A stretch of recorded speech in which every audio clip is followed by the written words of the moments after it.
नहमदुहु व नसल्ली अला रसूलिहिल करीम। कुरान मजीद में इरशाद रब्बानी इन्न अल्लाह व मलाइकतहु युसल्लूना अलन नबी या अय्युहल्लज़ीना आमनू सल्लु अलैहि व सल्लिमू तस्लीमा। ऐ ईमान वालो, अल्लाह रब्बुल इज़्ज़त और उसके फरिश्ते नबी पर दरूद भेजते हैं। या अय्युहल्लज़ीना आमनू, है ईमान वालो तुम भी उन पर दरूद और खूब सलाम भेजो। तो एक सवाल ये पैदा होता है कि सलात की निस्बत जब अल्लाह रब्बुल इज़्ज़त की तरफ हो तो इसका क्या मतलब होता है, फरिश्तों की तरफ हो तो इसका क्या मतलब होता है। देखिए, सलात यानी दरूद की निस्बत जब अल्लाह रब्बुल इज़्ज़त की तरफ हो तो इसका मतलब होता है रहमतों का नज़ूल, यानी अल्लाह रब्बुल इज़्ज़त अपने हबीब अलैहिस्सलाम पर, नबी करीम अलैहिस्सलाम पर रहमतों का नज़ूल फरमाता है।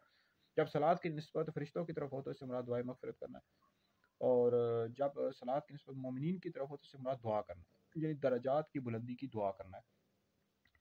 तो ये इतना बड़ा एजाज़ है, इतना बड़ा शर्फ है कि हज़रत सैयदना आदम अलैहिस्सलाम के हवाले से अल्लाह रब्बुल इज़्ज़त ने फरिश्तों को हुक्म दिया कि फरिश्ते हज़रत आदम अलैहिस्सलाम को सजदा करें। तो लेकिन अल्लाह रब्बुल इज़्ज़त इसमें शामिल नहीं हुआ क्योंकि शरीक होना मुमकिन ही नहीं था। लेकिन ये दरूद एक ऐसा शर्फ है कि अल्लाह रब्बुल इज़्ज़त भी ने भी इसके मुतालिक खबर दी कि अल्लाह रब्बुल इज़्ज़त भी अपने हबीब अलैहिस्सलाम पर दरूद भेजता है। ये उस शर्फ से भी बड़ा शर्फ है कि जो हज़रत आदम अलैहिस्सलाम को मिला कि तमाम फरिश्तों ने उनको सजदा किया। तो लेकिन अल्लाह रब्बुल इज़्ज़त का तो उसमें शरीक होना मुमकिन नहीं था। अल्लाह रब्बुल इज़्ज़त अपने हबीब अलैहिस्सलाम पर दरूद भेज रहा है, ये बहुत बड़ा शर्फ है, उससे बड़ा ये शर्फ है। अच्छा, बाज़ लोग हैं वो एतराज़ करते हैं, जैसे देवबंदी हैं, वाबी हैं, कहते हैं जी ये जो आले सुन्नत हैं ये अज़ान से पहले सलाम क्यों पढ़ते हैं, सलाम अस्सलातु वस्सलामु अलैका या रसूल अल्लाह क्यों पढ़ते हैं, ये नहीं पढ़ना चाहिए, सहाबा नहीं किया करते थे। हालाँकि अल-मुअजमुल औसत जिल्द नंबर 8 में ये रिवायत मौजूद है कि हज़रत सैयदना बिलाल हबशी रज़ियल्लाहु ताला अन्हु जब इक़ामत कहने का इरादा करते थे उससे पहले कहते थे अस्सलामु अलैका अय्युहन नबी व रहमतुल्लाहि व बरकातुहू अस्सलातु रहिमकल्लाह। तो पढ़ते थे, ये पढ़ते नहीं है, वाबी देवबंदी किताबें पढ़ते नहीं और इतराज़ करते हैं, कहते हैं जी सला अज़ान से पहले ये सहाबा कहाँ करते थे, ये बिदअत है, नहीं कर सकते।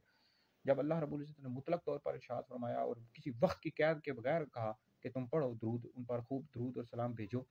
यहाँ ये तो नहीं कहा कि अज़ान से पहले नहीं पढ़ सकते या नमाज से पहले नहीं पढ़ सकते या फलां जगह से पहले नहीं पढ़ सकते।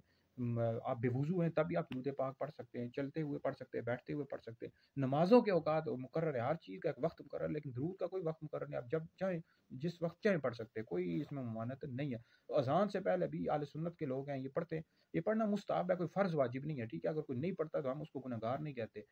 लेकिन ये वहाबी देवबंदी एतराज़ करते रहते हैं, कहते हैं ये बिदअती हैं और ये सहाबा नहीं किया करते थे। हालाँकि मौजमुल औसत जिल्द नंबर 8 पढ़ो, इसमें यह है कि हज़रत सैयदना अबू हुरैरा रज़ियल्लाहु ताला अन्हु इक़ामत से पहले अस्सलामु अलैका अय्युहन नबी व रहमतुल्लाहि व बरकातहू पढ़ते थे।